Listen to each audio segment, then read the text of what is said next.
Hello everyone, আসসালামু আলাইকুম। Welcome back to or another new blog. I hope সবাই ভালো আছেন, আল্লাহর রহমতে আমরাও ভালো আছি।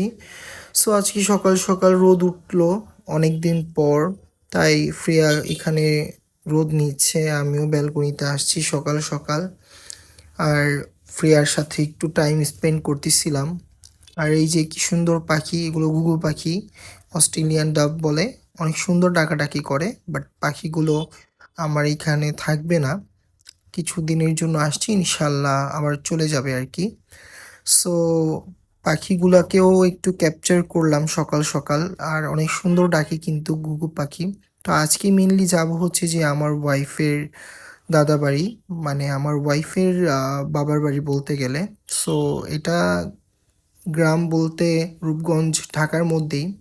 তো গ্রাম বরাবর আমার ভালোই লাগে। সো এখানে আসলাম আজকে, আবার ব্যাক করব ঢাকাতে। সো মানে আমাদের বাসায়। তো এই যে চারিপাশে গ্রামে নর্মালি যা থাকে আর কি। সো যেহেতু শীতকাল, গ্রামে ঘোরাঘুরি করতে ভালোই লাগে আর কি। তো এই যে আমি, আমার ওয়াইফ, আমার বাচ্চার কিন্তু ফার্স্ট কোনো গ্রামে আসে আর কি। তো এই তো একটু হাঁটাহাঁটি করতেছিলাম আর চারিপাশটা একটু দেখতেছিলাম। এই নিয়ে তৃতীয়বারের মতো আমি এখানে আসলাম।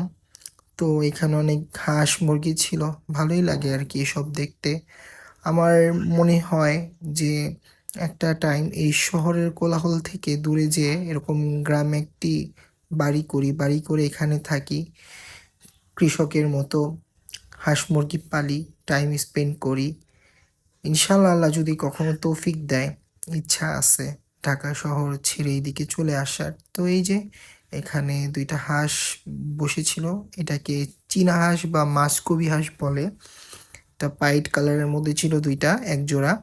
হাজব্যান্ড অ্যান্ড ওয়াইফ বসে আছে, তো আমিও যে একটু ভিডিও করতেছিলাম আর কি। তো আমার হাঁস মুরগির খুব শখ, এক সময় ছোটোকালে অনেক ছিল আমাদের। বাট এখন যেহেতু বড় হয়েছি অ্যান্ড অ্যাপার্টমেন্টে থাকি, তো এত কিছু কিন্তু ব্যালকনিতে রাখা যায় না। আর ফ্ল্যাট বাসার মধ্যে এত মানে হাঁস মুরগি কিপিংও করা যায় না, একটু স্মেল হয়। এই যে এখানে অনেকগুলো মুরগি ছিল, মুরগির বাচ্চা ছিল। আমি সব কিছুই একটু একটু করে ক্লিপ নিতেছিলাম আসলে। গ্রামের সৌন্দর্যই এইসব। তো ভালোই লাগে। আমরা তো শহরে বড় হয়েছি, তাই হয়তো বা, বাট গ্রামের মানুষের কাছে এটা নর্মালি লাগে, আমাদের কাছে হয়তো একটু স্পেশাল। তো এই তো অনেকগুলো মুরগি ছিল এখানে। এখানে হচ্ছে যে ফসল করা নাকি, বাট এখন যেহেতু উইন্টার, এখনো মনে মেবি কিছু লাগায় নাই। তো এখানে মাঠের মধ্যে চড়তেছিল হাঁস মুরগি আর খাইতেছিল পোকামাকড়। আর এখানে একটা বিল আছে। আর এই দিকটা অনেক সুন্দর, নদীর পাড়ের কাছাকাছি। আর এখানে মানুষ সব, কৃষকরা কাপড় মেলে রাখছে ধুয়ে। আর এই যে আমি, একটু রোদ উঠছে তো তাকাইতে পারতেছিলাম না। আর আমি অলিভ কালারের পাঞ্জাবিটা পরে গিয়েছিলাম। আর এই যে দেখতে পাচ্ছেন, এগুলোকে বলে ঘুটা। আমি যতটুকু জানি আর কি, এটা মাটির চুলা ইউজ করে। এটা গরুর গোবর থেকে বানায় আর কি, এভাবে রোদে শুকিয়ে আর কি।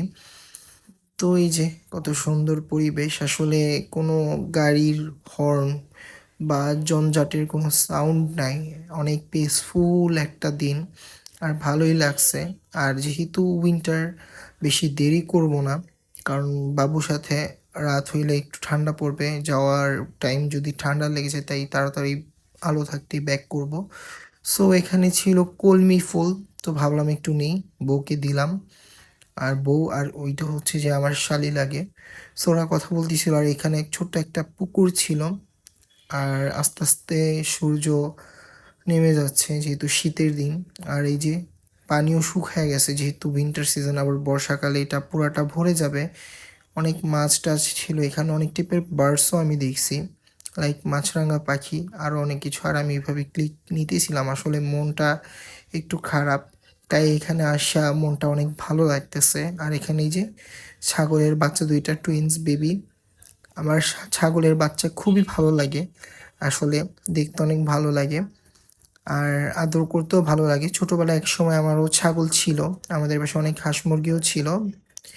তো এই যে এখানে লাউয়ের একটা টাল ছিল, ভেজিটেবল। আমার বাবার খুব শখ, মানে ছিল আর কি।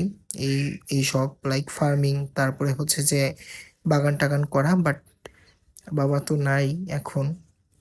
তো আমারও ড্রিম যে আমার গ্রামে একটা ছোটখাটো একটা বাড়ি হবে, হাঁস মুরগি পালবো, শাকসবজি লাগাবো, একটা পিসফুল লাইফ আর কি।